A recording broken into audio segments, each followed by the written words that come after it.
Bueno, yo esta semana había planteado, reconduciendo un poco la conversación, si me permitís, el tema de algunas preguntas, ¿no?, que tiene abiertas la astronomía y había elegido como cinco preguntas. Pero antes de empezar os quería ir a vosotros, ¿no?, en estas típicas encuestas.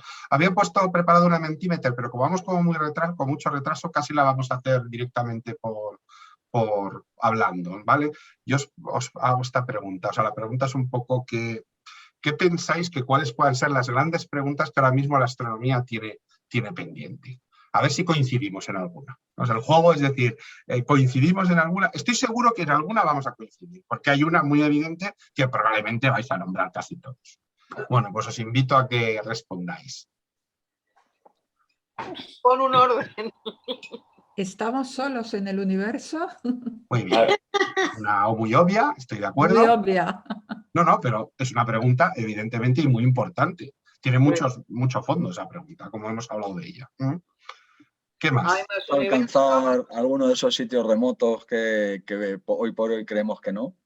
¿Se podría utilizar el calor, por ejemplo, de Venus para beneficio nuestro? ¿Transformarlo en energía desde aquí, desde la Tierra? El calor se debe a un fenómeno climático, no es un calor energético, aunque bueno, se podría utilizar como fuente de energía allí si sobrevive a la red. Allí, pero no se podría traer aquí. No, se disiparía por el espacio. A mí me interesan mucho los universos paralelos o no paralelos, si hay más universos. Es decir, plantear la idea del multiverso y de todos los conceptos holográficos y demás. Y los agujeros. Que puede haber sobre todo, perdón, Águeda, y la relación que puede haber sobre todo con este. Y con el ser humano y el más allá del ser humano. Qué complicado eso. Lo del más allá del ser humano, ¿eso cómo se come? No, entiendo que sean otros universos y que hay otras realidades. No, planteamos un poco desde ahí. Cuando hemos hablado de cielo e infierno en muchas religiones, también te puedes plantear que esos conceptos pudieran tener que ver con universos paralelos, ¿no? Porque realmente podías planteártelo así. Agujeros negros, alguien había dicho, Águeda, ¿no? Sí, agujeros negros, si esa energía se podría utilizar en beneficio de la humanidad. Pues eso es una cuestión que sí se está discutiendo mucho si se pudiera hacer. Incluso la posibilidad de que cuando nuestros aceleradores sean suficientemente potentes, crear singularidades cuánticas microscópicas. Serían mini agujeros negros, pero que producirían energía para abastecer a ciudades enteras. Lo que pasa es que la tecnología está a un siglo de lograrlo todavía. Pero la idea está planteada, ¿eh? O sea, tened en cuenta que lo que emite un agujero negro, esa radiación de Hawking, es una radiación tremendamente energética y que se podría aprovechar. Y ya no es solo la propia radiación de Hawking, sino que el efecto rotatorio del agujero negro también crearía energía cinética alrededor de él. O sea que con un agujero del tamaño de la punta de la aguja de una aguja, podrías generar mucha más energía que varias centrales nucleares juntas. Eso sería genial. El problema es cómo se escape el control de él. El problema es cómo te traes la energía esa, si es por ahí donde se genera. Claro. No, habría que generarlo artificialmente en algún lugar, claro, y contenerlo, claro, que no se escapara. Y luego decir, bueno, un agujero negro, si pierde su energía porque se la extraes, ¿qué ocurre?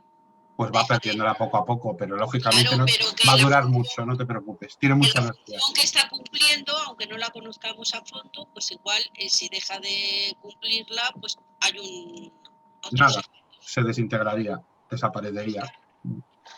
¿Alguna cosa más? ¿Algún misterio que penséis que...? Sí, para mí todo lo de cómo se va a conocer físicamente el resto del universo, es decir, cómo está implicado, aparte de estar solos o no, es la conquista suena como muy carca, pero vamos, la idea es igual que se conoció la Tierra, los viajes de descubrimiento, las posibilidades de terraformación en otros planetas, qué va a suceder en los próximos siglos con la humanidad, dónde vamos a terminar. ¿Y vamos a ser habitantes del cosmos o vamos a estar siempre atados a este planeta o a las cercanías de él, ¿no? Que es una claro, incluso también. Si la propia Tierra va a desaparecer y como ha pasado muchas veces, ¿no? Que las metrópolis han decaído y las colonias son las que han tomado digamos, las riendas, e incluso las viejas metrópolis han desaparecido.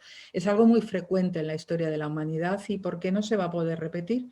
Dame la tecnología necesaria, pero la mentalidad está ahí, es la misma. Bueno, desde mi punto de vista. Yo me pregunto muchas veces cuál será el siguiente experimento, el siguiente descubrimiento grande, tipo la teoría de la relatividad, o tipo que no somos el centro del universo, algo importante. Yo me atrevería a contestarte ahí que será la TGU. Es decir, que lo que nos queda es la gran teoría. Es decir, unir la gravedad con todo lo demás. Yo creo que ese va a ser lo que no lo va a cerrar todo, porque el conocimiento abarca demasiado, ¿no? Pero yo creo que va a ser y eso nos va a abrir muchísimas posibilidades, incluso algunas que ahora ni nos imaginamos. Incluso ahora, algunas que ahora ni nos podemos imaginar. Pero eso es otra pregunta que también me he hecho muchas veces. No va a invalidar nada de lo anterior, porque va a completar, como ha pasado con todas estas grandes... Puede cambiar algo, pero bueno. Sí, pero lo que es el concepto tal como lo tenemos, serán supercuerdas, será la teoría holográfica, serán el multiverso, es decir, va a ser un poco esa gran respuesta, ¿no? Y yo creo... No sé, tengo la esperanza de verlo, o sea, de verdad, yo tengo ¿Cuánto influirá la física cuántica, ¿no? en el futuro? ¿Y cuál es ese futuro para el universo? También, muy a largo plazo. ¿De acuerdo? Ese futuro para muy a largo plazo. Bueno, pues yo os voy a compartir mis 5. Mis 5. Esta es una presentación absolutamente personal. ¿De acuerdo? Y hemos coincidido en algunas cosas.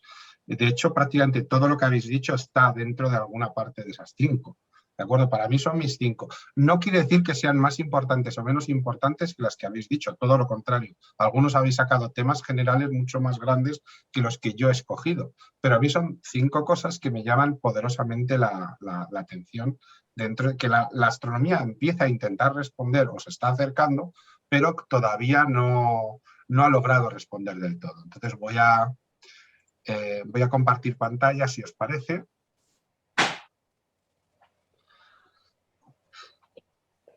Y bueno, pues vamos a hablar de esos, para mí, 5 misterios de la astronomía que bueno, pues espero que son los mismos. Antes de empezar, yo me gusta mucho una especie de metáfora con la que jugaba mucho Carl Sagan, ¿no?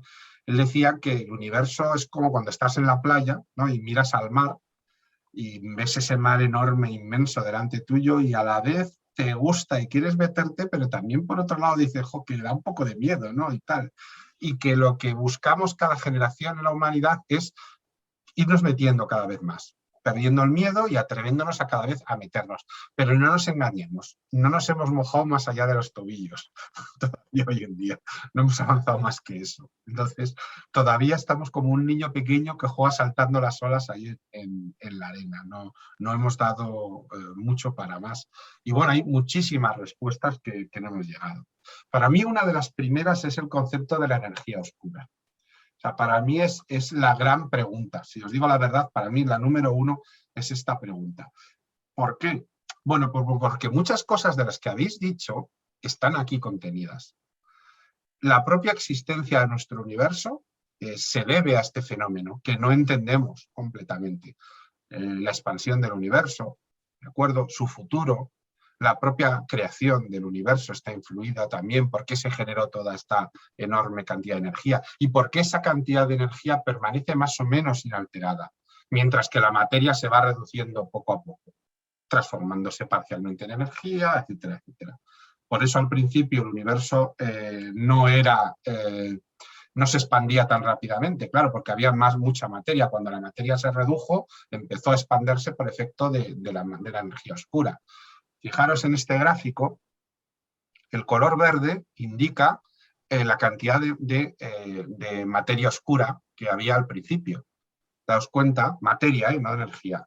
Había un 63% de materia oscura hace 13.700 millones de años. Sin embargo, en la actualidad apenas llega al 20 y tantos. Es decir, no lo sabíamos, ¿no? Esto es un poco lo que explica por qué al principio no se produjo una expansión tan grande, pero poco a poco esta materia oscura se ha ido transformando en energía oscura, mediante un proceso que ahora os explicaré cómo se da. Eso es lo que explica por qué al principio, os dais cuenta, no se produjo una inflación rápida, sino que era más lenta, porque la materia creaba suficiente gravedad para impedir que la energía oscura la expandiera. Pero cuando la materia se fue siendo menor, ¿por qué era menor? No la materia en sí, quizás no es la expresión más correcta, la densidad de la materia es lo que medimos. Cuando el universo se va haciendo más grande, al hacerse más grande, la densidad de la materia disminuye. Recordad que un poco la densidad mide el volumen y la cantidad de masa que hay. Si el volumen es muy grande, la densidad es más pequeña. Conforme el universo va creciendo poquito a poco, cada vez la densidad de materia es más pequeña y por lo tanto la energía oscura empieza a generar todavía más expansión, gana fuerza. Y por eso ahora mismo es la que reina en el universo, expandiendo el universo a una velocidad acelerada. Pero realmente no entendemos el mecanismo con el que funciona, su origen, el por qué aparece. Todo esto sigue siendo un misterio absolutamente para nosotros. Volviendo al gráfico que decís, fijaros, ¿de acuerdo? Es materia oscura al principio del universo, una gran cantidad que se va reduciendo y convirtiendo en lo que hoy consideramos como energía oscura. La materia oscura es materia, como cualquier otra, con lo cual produce gravedad, contrae, atrae. Mientras que la energía oscura produce el efecto contrario, expande. ¿Qué sucede? Cuando disminuye la materia, la energía oscura empieza a actuar y el universo se expande a velocidades cada vez mayores. Pues este para mí es uno, aquí os explico, hemos hablado en otros lugares de la materia y la energía oscura, es decir, no me quiero parar. Aquí os dejo he intentado sintetizar mucho la definición. Dice, la explicación más simple para la energía oscura es el coste de tener espacio. Es decir, que un volumen de espacio tiene una energía fundamental intrínseca. Por eso se habla de las fluctuaciones cuánticas del vacío. No depende de que haya algo. El espacio de por sí tiene energía. Aunque no haya nada, aunque esté completamente vacío. La estructura espaciotemporal acumula energía. Eso es la energía oscura. Aunque no haya espacio. ¿Perdón? Aunque no haya espacio. Sí, tiene que haber espacio. Tiene que haber un volumen porque se mide en densidad. Puede ser un volumen pequeñísimo, pero tiene que haber un volumen. Si el volumen es negativo o el espacio es negativo, como se plantea, por ejemplo, en algunos modelos matemáticos, no hay energía oscura. ¿De acuerdo? Pero la energía oscura y la gravedad, ¿cómo se llevan? Son contrarias. La gravedad atrae y la energía oscura expande. Entonces, en función de eso, cuando la gravedad tiene más fuerza, al principio, la expansión del universo es muy lenta. Pero cuando se alcanza una densidad más pequeña de materia, la gravedad empieza a ser más débil que la energía oscura. Y además se produce un efecto curioso, os lo explico aquí. Bueno, aquí sigo comentando esto para que lo entendáis. Como la energía y la masa están relacionadas por la ecuación E igual a mc al cuadrado, la teoría de la relatividad general predice que tendrá el efecto gravitacional. Algunas veces es llamada energía del vacío, porque su masividad de energía es la misma que la del vacío.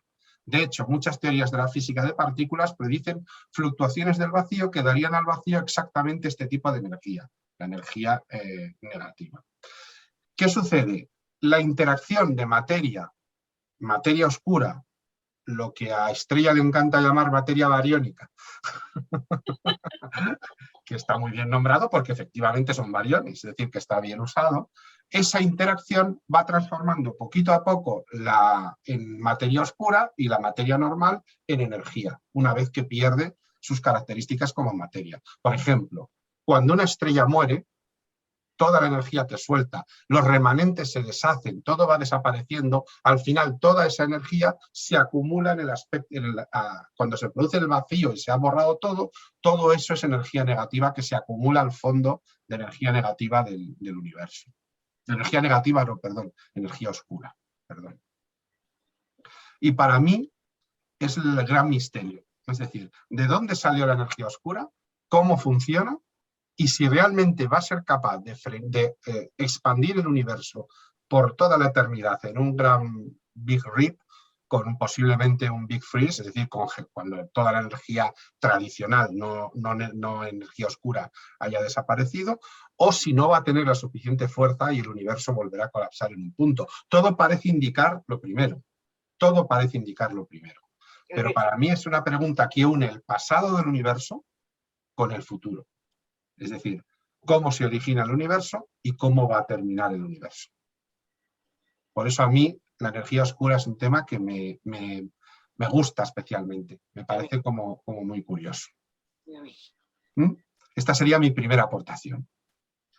Y ahora una dedicada a Estrella. ¿Dónde están los variones desaparecidos? Iba a poner la materia desaparecida, pero he dicho, ya que nos gusta la palabra variones, pues vamos, vamos a hablar ya con un nivel que tenemos. Vale, pues esta es otra pregunta que me llama mucho la atención. ¿Os acordáis que al principio, en algunas veces he comentado que en el universo actualmente predomina voy a enseñaros otra vez el gráfico este. Fijaros, hoy en día predomina la energía oscura en color azul, ¿de acuerdo? La materia oscura en color verde y más o menos un 5% escaso de la materia bariónica, es decir, los átomos que vemos, los electrones, protones y neutrones que forman los gases, las estrellas, las personas, los planetas, los animales y hasta el virus del COVID, de la COVID-19. Es decir, todo lo que forma eso. Bueno, cuando miramos y observamos y hacemos cálculos de esa materia, resulta que en vez del 5% solo podemos ver la mitad. Es decir, detectamos que hay como un 5%, pero solo vemos un 2,5%. Y no se sabe el por qué. Detectamos su efecto gravitatorio, es decir, la masa está, pero no la vemos.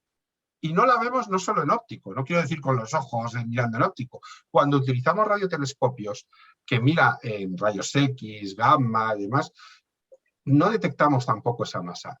Es decir, la única respuesta es que es muy fría, no tiene nada de energía. Y que tampoco es materia oscura. No es materia oscura, está dentro de la es materia tradicional, pero que está enormemente fría. Son variones que por alguna razón han perdido gran cantidad de esa energía. Y esto, si lo repasamos un poco, recuerdo que los protones, neutrones y otros variones tienen dos cosas en común, ¿de acuerdo? Tienen masa, cosa que otras partículas no la tienen, y están formadas siempre por 3 quarks, ¿de acuerdo? Ahí os dejo, por ejemplo, la estructura de un protón, de un neutrón, y bueno, aquí tenéis de un SIG sub B, que es una partícula bariónica también.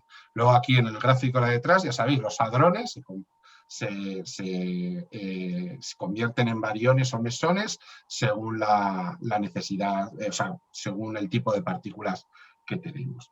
Bueno, pues Hubble, el señor Hubble, también es el que descubre, ¿no?, que la expansión del universo y lo relaciona con una constante de velocidad. Entonces, todos los cuerpos con temperatura emiten radiación electromagnética. De tal manera que cuando observamos una estrella muy lejana, no solo calculamos la velocidad a la que se aleja por el color hacia el que se desvía, ese desvío eterno que hay hacia el rojo, ¿de acuerdo?, sino también por la energía y el tipo de radiación que emite.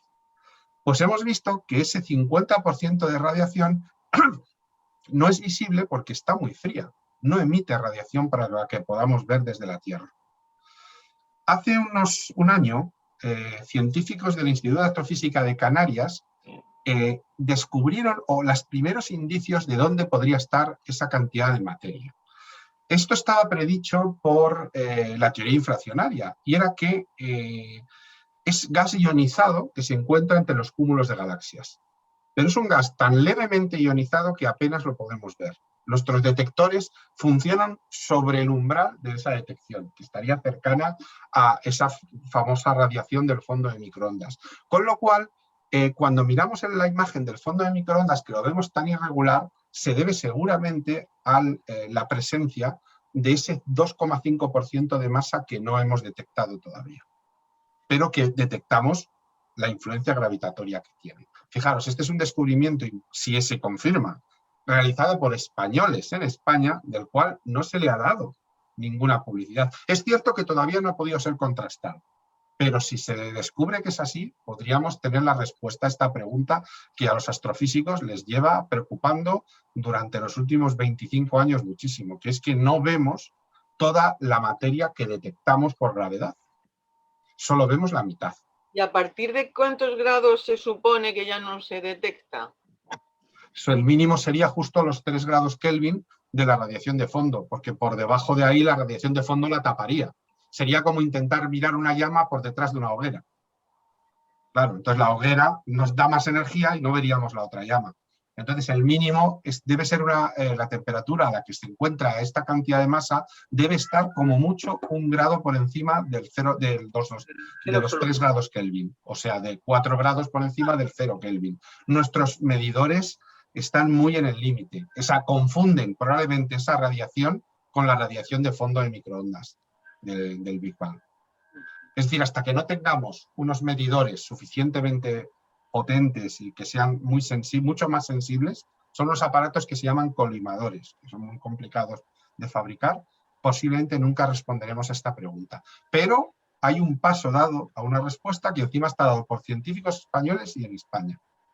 ¿Y de cómo está colocada esta masa? ¿Se sabe o se ve algo, se detecta algo? Se considera que, según estas fotos que se tomaron en diferentes ejes de rotación, se considera que podían estar situados entre cúmulos o entre galaxias, es decir, en lo más vacío del universo. Por eso lo vemos tan frío. No hay nada que le esté iluminando y dando energía. Está en zonas muy vacías, con lo cual recibe muy poquita energía. Y esta sería como mi segunda cuestión. Vamos con la tercera. Pues la tercera es una cosa como muy curiosa, que es cómo explotan las estrellas. Hemos hablado de las supernovas, ¿a que sí? Y hemos hablado de los agujeros negros, que lo mencionaba Águeda y que están causadas por estas supernovas.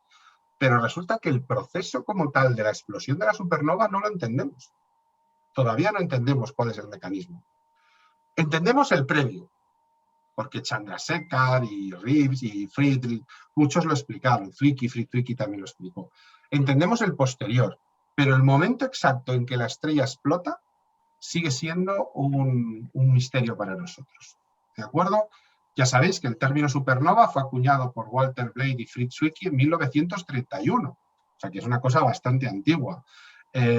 Aquí tenéis, por ejemplo, el caso de la nebulosa del Cangrejo, que es una antigua supernova que debió estallar hacia un poquito después del año 1000. En Europa no tenemos referencias, pero tanto astrónomos chinos como mesoamericanos y americanos sí que tienen registros e imágenes de esta supernova que debió verse a la plena luz del día. O sea, debió ser bastante espectacular. O aquí tenéis 1987A, que fue en 1987, como dice su propio número, y esto es el remanente que ha quedado de esa supernova. Recordad un poco, esto lo he explicado muchas veces, pero que nos sirva para siempre tenerlo claro. Una estrella es como un globo que está en equilibrio, tiene que estar en equilibrio. Por un lado está la gravedad, que quiere aplastar toda la masa de la estrella. Y por otro lado están las fuerzas nucleares, las reacciones termonucleares, que quieren expandir la estrella. Si están en equilibrio, fenomenal, la estrella es feliz y luce en el cielo maravillosa, iluminando sus planetas y tal. Pero ¿qué sucede? Si vence una de las dos, o la estrella colapsa o la estrella explota. O a veces incluso una lleva a la otra, como sucede en las supernovas. Normalmente las estrellas consumen hidrógeno que lo transforman en helio, que es muy energética. Esta produce un montón de energía. Nuestro Sol está juntando 4 átomos de hidrógeno para generar uno de helio. ¿Mediante qué? Una explosión termonuclear. Es el mismo sistema que utilizan las armas nucleares que tenemos en la Tierra. La diferencia es que él explota miles y miles de millones por segundo para producir toda la radiación que tiene, constantemente. Pero eso quiere decir que él tiene una reserva de hidrógeno que la está convirtiendo en helio. Va a llegar un momento en que se agota el hidrógeno y se ha convertido todo o casi todo en helio. Entonces, ¿qué va a hacer? Pues hay otra reacción que es convertir una serie de átomos por una reacción nuclear también de helio en carbono. ¿De acuerdo? Pero ¿qué sucede? Es menos energética. Luego tiene que aumentar la cantidad de combustible que quema. Es como una hoguera que arde mal. Le tengo que echar más.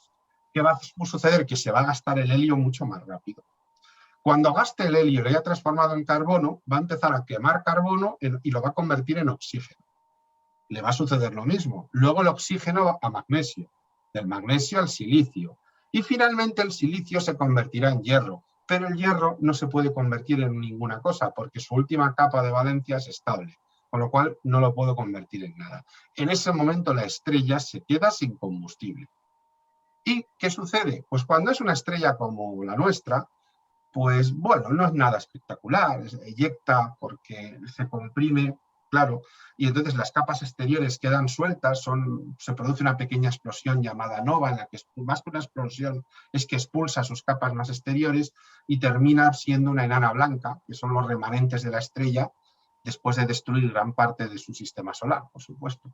Pero cuando la estrella es muy grande, más allá de 2,5 veces el tamaño del Sol, la explosión ya no es una nova, es una supernova y es una explosión gigantesca. La estrella colapsa y se produce una explosión. Ahí está el misterio. ¿Por qué al colapsar produce la explosión? No lo sabemos. Sabemos qué pasa, pero no sabemos cuál es la reacción que lo provoca. Hay unas teorías, pero realmente no sabemos por qué se produce. Se supone que debe aumentarse mucho la presión, ¿no? Claro, pero realmente el hecho de colapsar gravitatoriamente ha hecho que triunfe la gravedad. Entonces, si triunfa la gravedad, ya no se produce que las reacciones nucleares no son potentes como para expulsar. Se cree que cuando colapsa la estrella, todo el material de la estrella se va convirtiendo en determinado tipo de partículas. Primero en electrones, luego en neutrones, que serían las famosas estrellas de neutrones, y si incluso la estrella es de más tamaño que 10 veces el Sol, ni siquiera eso es estable y se produce una ruptura espaciotemporal y se genera el famoso agujero negro. Depende un poco de la masa de la estrella. De alguna manera, estos materiales de electrones y de neutrones deben estar relacionados con esa explosión, pero no sabemos el mecanismo. No lo sabemos todavía. Insisto, hay varias teorías, pero no sabemos el mecanismo. Es decir, no sabemos por qué la estrella explota y además explota con esa violencia, porque es tremenda la violencia. Explota a una velocidad media de 10.000 kilómetros por segundo, lo cual es una barbaridad de velocidad, y produce más energía que miles de estrellas juntas como la suya durante unos pocos segundos. Es una auténtica salvajada de energía. Pues no sabemos el mecanismo. No sabemos por qué se producen estas explosiones. Para mí es otro misterio evidente y que me gustaría responder porque nos permitiría entender mejor los agujeros negros, por un lado, las singularidades y también el futuro de las estrellas, por supuesto. Vamos con el cuarto. Pues el cuarto para mí os va a parecer muy gracioso, pero para mí, ¿por qué el sistema solar es tan extraño? Porque para mí es muy extraño. ¿Por qué es extraño? Bueno, pues según vamos viendo sistemas solares en otras estrellas cercanas, se ve que los planetas que más abundan son los planetas jovianos, ¿no? Los gigantes gaseosos. Planetas ligeros, sin superficie sólida, etcétera, etcétera. Sin embargo, el sistema solar es un sistema muy rico en planetas, ¿de acuerdo? Tenemos una enorme variedad y están colocados de una manera muy extraña, ¿de acuerdo? Planetas rocosos al principio, un enorme cinturón de asteroides, con asteroides algunos que llegan a ser planetas enanos, como Ceres, luego unos gigantes gaseosos colocados de una manera casi estratégica que protegen al sistema solar interior, además actúan como un paraguas, que ya lo hemos comentado, y terminamos encontrándoles con el cinturón de Kuiper, con la nube de Oort y todo lo demás, ¿no? Evidentemente que todos estén conectados al mismo plano es normal, el origen del sistema solar. La excepción es Plutón y probablemente Plutón es un cometa gigante capturado por Neptuno o por Urano, más que un planeta de por sí. Tiene una inclinación de 17 grados sobre el plano orbital. Lo lógico es que, como ya sabéis, según giraba el disco protoplanetario inicial, que era gas, poco a poco se van condensando en el centro de la estrella y pues como cuando removéis una masa, ¿no? Y en alrededor se van formando el resto de los planetas. Vale, hasta ahí todo es entendible. Pero ¿cuál es la razón que lleva a tener la colocación exacta esa? ¿Por qué? ¿Por qué los planetas rocosos en el interior y los planetas gaseosos en el exterior? Hay una explicación de algunos científicos que dicen que como los planetas rocosos tienen materiales metálicos más sólidos, la gravedad de la estrella los atrajo hacia el interior. Y sin embargo, los gigantes gaseosos que están compuestos básicamente de gas, como eran más fríos, se quedaban en el exterior. ¿De acuerdo? Aquí tenéis unas imágenes maravillosas, son imágenes reales, por ejemplo, de Júpiter tomadas por la sonda Juno. Pero, vale, lo compro. Digo, pensemos que esa sea una explicación. ¿Por qué en otros sistemas solares encontramos estructuras que a veces son así y a veces no? Vosotros diréis, bueno, a lo mejor es aleatorio y a nosotros nos ha tocado así. Es decir, ¿no? Pero me llama un poco la atención. ¿Por qué me llama la atención? Pues voy a ser un poco antropocentrista en este caso, porque es la combinación perfecta para que haya vida en nuestro planeta. Es decir, si no estuvieran los gigantes gaseosos colocados donde están, no tendríamos ese paraguas que nos protegen de todas las piedras que nos vuelan desde el cinturón de Kuiper y desde la nube de Oort, porque casi todo lo comen los gigantes gaseosos o lo desvían hacia el exterior.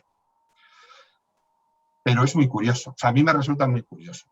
Ojo, no estoy diciendo que esto sea algo artificial, ni que sino simplemente me gustaría saber si este pensamiento es puramente principio antrópico, es decir, no es A lo que causa B, sino B lo que causa A, me refiero. Estamos aquí porque el sistema solar es así y no que el sistema solar está así porque nosotros estamos aquí. No sé si me explico la diferencia. Es un poco sutil. Es un poco sutil. Sí, sí.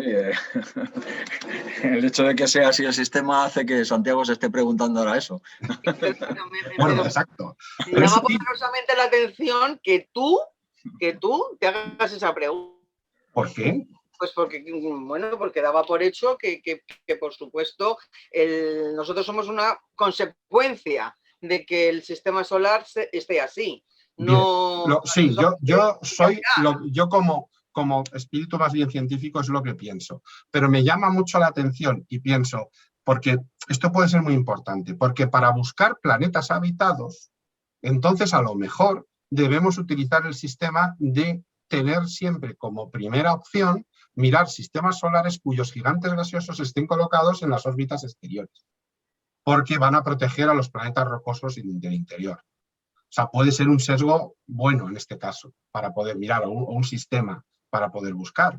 Entonces, yo creo que es una cuestión a reflexionar, ¿de acuerdo? Es una cuestión que me llama poderosamente la atención. Y no solo a mí, ¿eh? Esto es una cuestión que también otros astrónomos, no he elegido esto completamente. Pero no te escapes. Has dicho que dudabas si había A, que como había A, había B, o que para que haya A, o sea, que no sabes si es primero el huevo o la gallina. ¿Sabes lo que te quiero decir? Para ser exactos, sí, lo que digo. Esa ha sido tu duda, no te escapes. Mi duda es, para ser exactos, si nosotros existimos por las condiciones que tienen precisamente nuestro sistema solar, o si nuestro sistema solar ha llevado a nuestra existencia.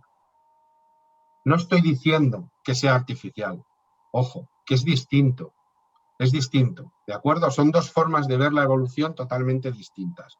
Me explico, si nosotros somos consecuencia de que el sistema solar es como es una posibilidad, pero también puede ser que ver la contraria, es decir, al estar nosotros, de alguna manera, al ser como somos los únicos que podríamos haber existido dentro de este sistema solar. Es que la diferencia es muy sutil. Hay principio antrópico fuerte y principio antrópico débil. No presupongo que haya un dedo director, no presupongo ninguno de los dos casos. Lo que dudo es cómo es planteable la evolución, porque en un caso sí que es exportable a toda la galaxia, pero en el otro no, porque el otro sería aleatorio completamente, por casualidad. Pero en un caso sí, si lo normal es que en sistemas solares que tengan planetas gigantes gaseosos exteriores haya vida, miremos esos sistemas primero. Busquemos ansiosamente esos sistemas solares. Son los más importantes para poder ver, porque a lo mejor nos encontramos la sorpresa de encontrarnos otro planeta Tierra maravilloso, habitable y habitado. ¿No? Podría pasar. Esa es mi cuarta pregunta. ¿No? Aquí os dejo la misma reflexión. Vamos, ¿no? Y bueno, obviamente la última es evidente. No podemos dejar esta pregunta porque a mí me apasiona también. ¿Hay vida fuera de la Tierra? Es una pregunta que claro, que constantemente, incluso vosotros mismos, pues lo habéis visto, ¿no? casi toda la comunidad científica cree que sí, que puede existir algún tipo de vida. Es muy raro encontrarte a alguien de la comunidad científica que diga lo contrario. Es muy probable que casi toda la vida que encontremos sean formas básicas. En el caso de la Tierra tenemos la enorme dominancia de bacterias, virus e insectos, por poner un ejemplo, sobre el resto. Pero como el universo es tan enormemente grande, pues hombre, podríamos plantearnos una estadística peligrosa, porque la estadística, sin conocer los casos totales, no podríamos utilizarla, que, joder, con pues lo que decía el Carl Sagan, ¿no? Con tanto espacio, pues, qué raro sería que no encontráramos a alguien también avanzado o por lo menos una criatura inteligente. Incluso hablamos también de la panespermia, ¿no? Acordaros de decir, a lo mejor la vida se está expandiendo desde determinados puntos, ¿no? Donde luego a través de cometas, de asteroides y demás, y estas hipótesis además no son excluyentes. Pues se especula con vida extraterrestre que van desde bacterias hasta formas más evolucionadas que pueden desarrollar inteligencia de algún tipo, y aquí está la exobiología. Nosotros estamos investigando además en muchas líneas, ¿de acuerdo? La exobiología se plantea, podría no estar basada en el carbono, por ejemplo el silicio u otros elementos. ¿Cuál es la probabilidad de que la vida evolucione y que tenga cierto nivel de complejidad? Vida pluricelular, inteligente, tecnológicamente avanzada, la ecuación de Drake, ¿os acordáis, no? Un poco en esa idea. ¿Qué condiciones requiere la evolución de la vida? ¿Os acordáis que hablamos de que la estrella tiene que estar, perdón, el planeta tiene que estar a una distancia que ni esté quemado por su estrella, abrasado, ni que tampoco esté congelado eternamente, ¿no? Que esté en una situación buena? Y luego también volvemos al principio de mediocridad o a la hipótesis de la Tierra especial. Yo, por ejemplo, soy muy creyente del principio de mediocridad. Para mí la Tierra es uno más que hay en la galaxia. No hay nada especial aquí, absolutamente nada. Os cuento, el principio de mediocridad es una idea que es mayoritaria entre los científicos. Es decir, que la Tierra no tiene nada especial para albergar vida que no tengan otros planetas en la galaxia y en el universo. Con lo cual, lo normal es que encontremos otros planetas con vida. Y luego hay una corriente minoritaria que habla de la hipótesis de la Tierra especial, que dice que la Tierra es un caso especial y que hay muy poquitos casos que puedan replicar el de la Tierra. Es cierto que no hemos detectado ninguna Tierra como la nuestra, pero es que tampoco tenemos telescopios que lo puedan hacer. No nos engañemos. Entonces, que me digan, no, es que no hemos detectado ninguna Tierra. Claro, nos ha jodido. Estoy mirando con un telescopio roto, tuerto y con un cristal mal puesto, vamos a imaginarlo, ¿no? Y ya digo, es como si estuviera en lo alto del Atlántico y con unos prismáticos digo, no hay tierra, todo es mar. No existe América ni Europa. Claro, como no me da el prismático, pues digo que no existe, ¿no? Y también el concepto que os comentaba antes de la panespermia, ¿de acuerdo?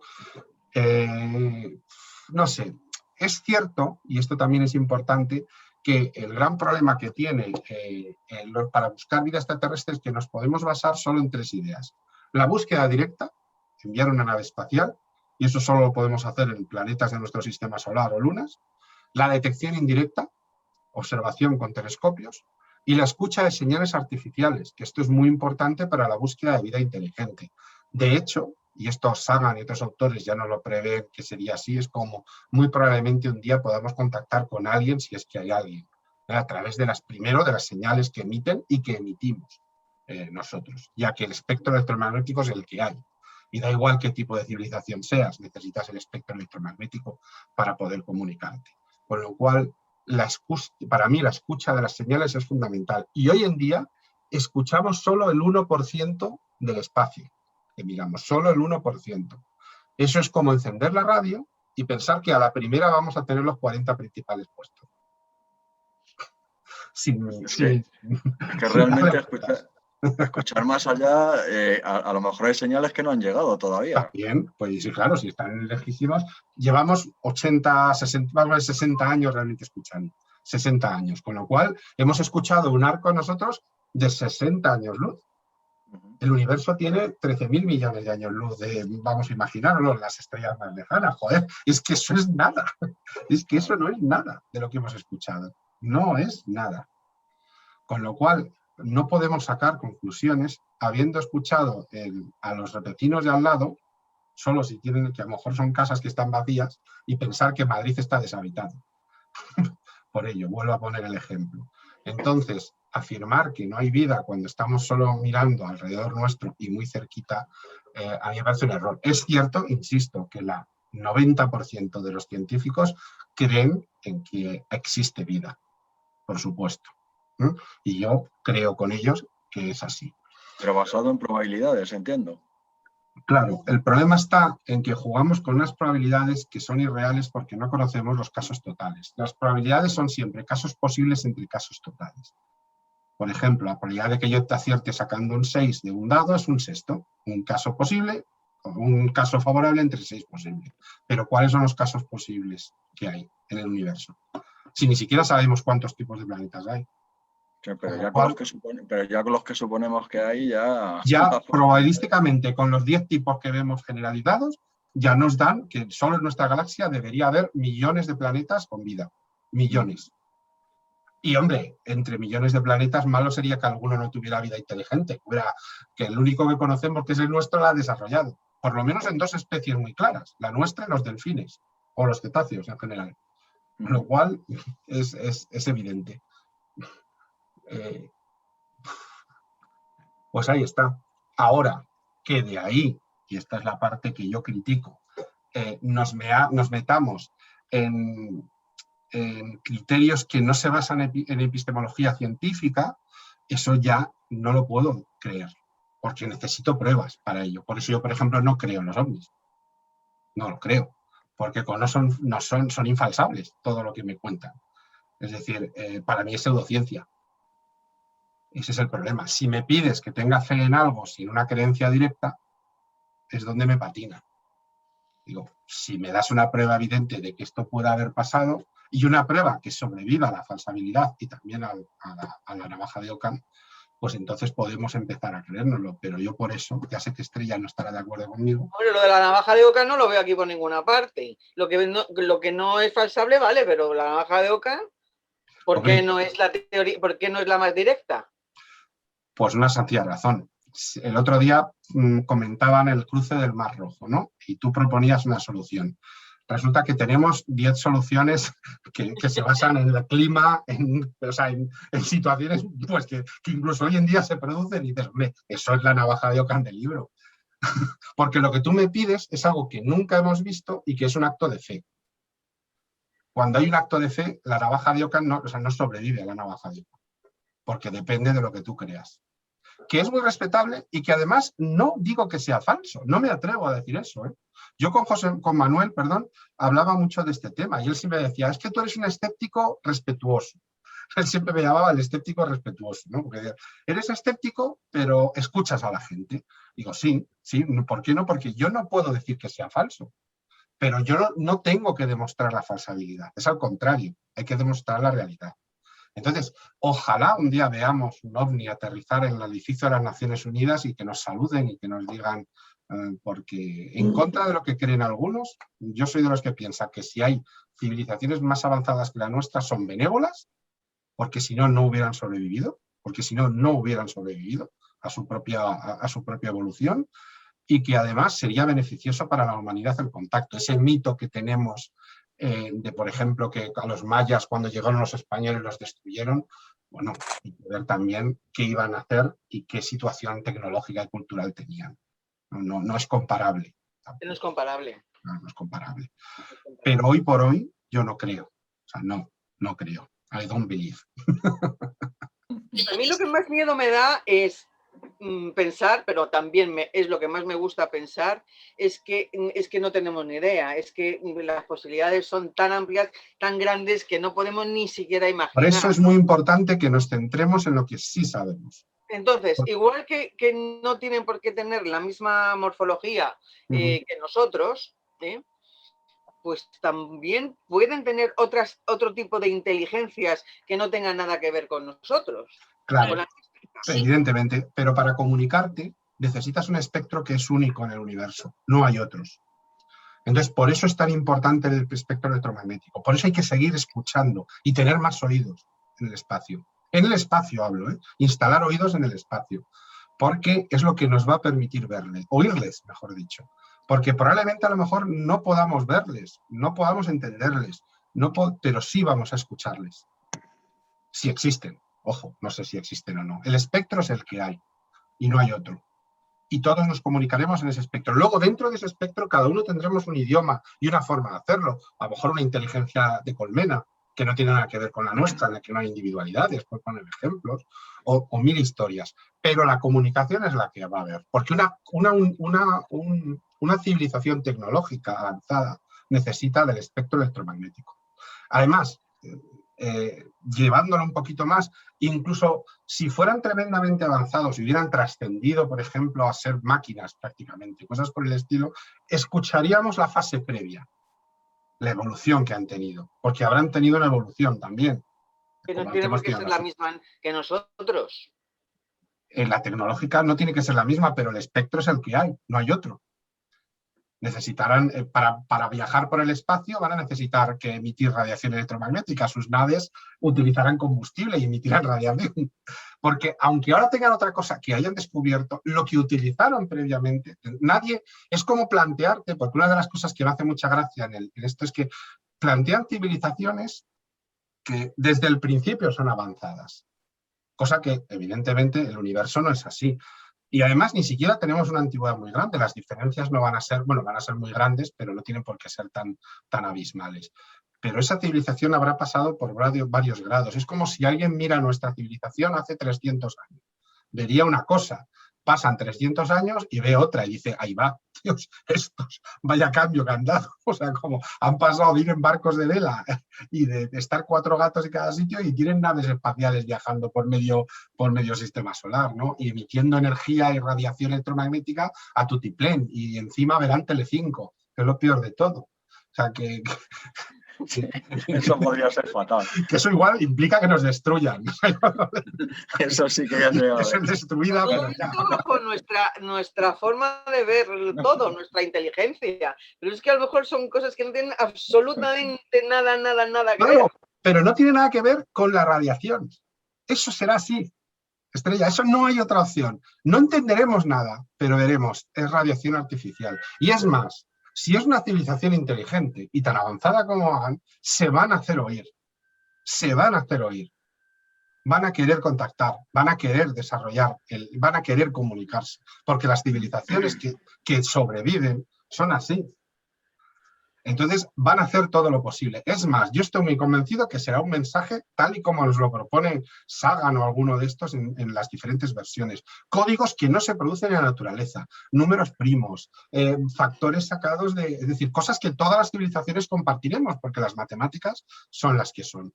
Y que diremos, ahí va Dios, que alguien nos está diciendo, no tengo ni idea de lo que hablas, pero te estoy lanzando los números primos. No te entiendo, no sé quién eres, pero quiero que sepas de mí. Y yo y nosotros le contestaremos, no sabemos qué nos estás diciendo, pero te hemos escuchado. Ahora, igual ellos son una inteligencia, insisto, yo he puesto ese ejemplo, una especie de inteligencia de colmena en el cual todo el planeta funciona como un cerebro, por poner un ejemplo, como son las abejas, por poner un ejemplo, ¿no? Estoy utilizando ejemplos de aquí, del planeta, pero esto también es muy importante. Como tenemos muy pocos datos, lo primero que tenemos que buscar son cosas parecidas a las nuestras, porque es lo único que sabemos que... Algo que no podemos imaginar. Pero es que no podemos imaginarnos. Todo lo demás no sabemos lo que es, y si miramos todo no tenemos posibilidad de mirar.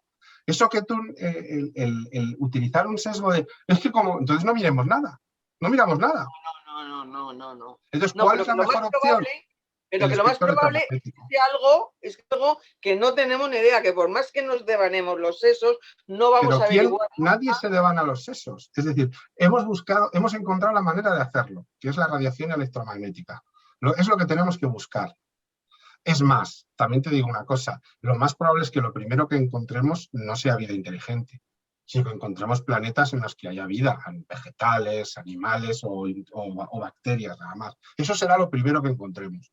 Tardaremos mucho más en encontrar vida inteligente.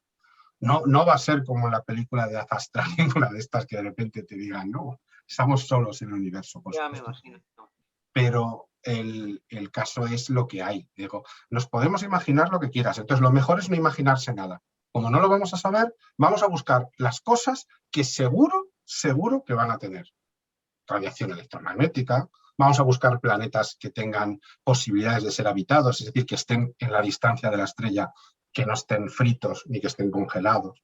Y yo estoy convencido que tarde o temprano contactaremos.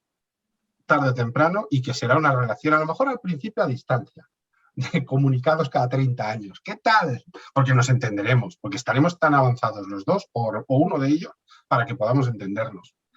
¿Qué tal? Pues bien. Y la familia, pues también, bien, gracias. Y será así. Yo estoy convencidísimo, convencidísimo. Ojalá lo veamos, porque creo que nos uniría como especie de una manera que jamás nos podemos imaginar. Sinceramente lo creo así. ¿Tú crees? En contra de las películas de invasiones extraterrestres que nos ponen siempre. Pues yo, ¿sabes lo que pasa? Que yo distingo Thank you, entre el hombre. ovni como objeto volante no identificado y el ovni extraterrestre. O sea, quiero decir que puede haber objetos volantes que no sepamos lo que es, que provengan de la Tierra, pues que estén haciendo experimentos, vete tú a saber. Y otros, otra cosa sería el ovni extraterrestre. Yo, ovni extraterrestre, no sé si existen o no, pero Eso es cuestión de fe. Yo estoy ahí, insisto, yo solo te puedo dar mi opinión personal, porque es un acto de fe. Entonces, yo no creo en nada de eso.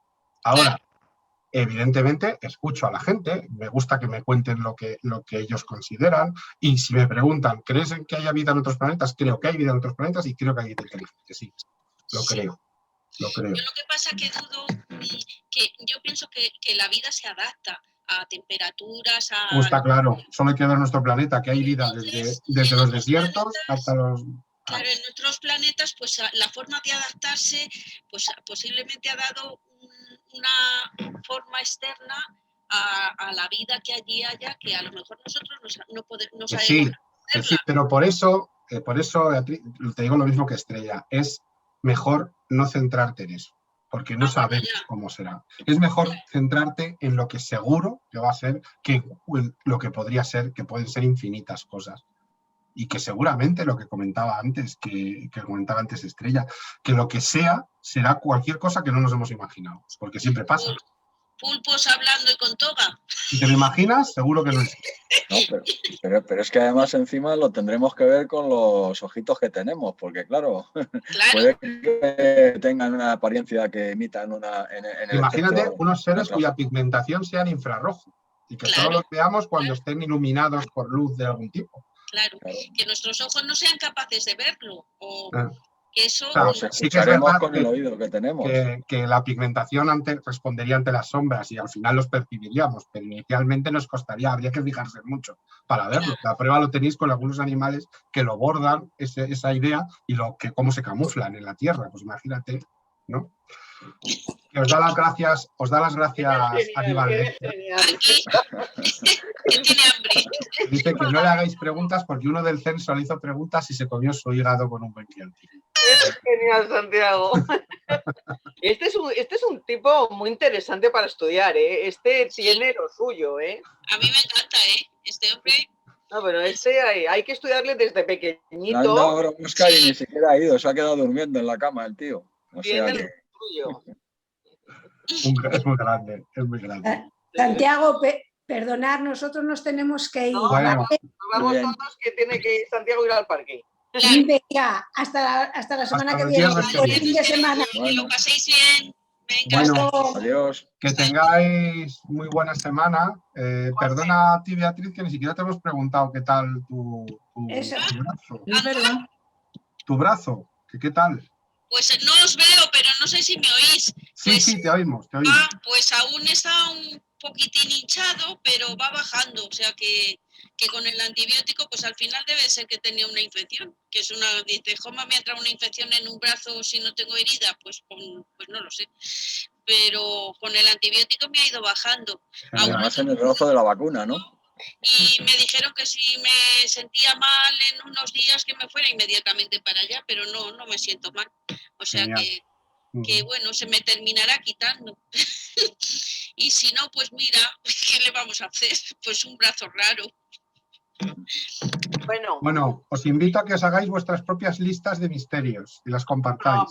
¿vale? Vale. Vamos. Por el WhatsApp. Bueno. Ese es el reto de la semana. Vale. Un misterio por día. Chao. Chao. Adiós. Adiós. Hasta el próximo.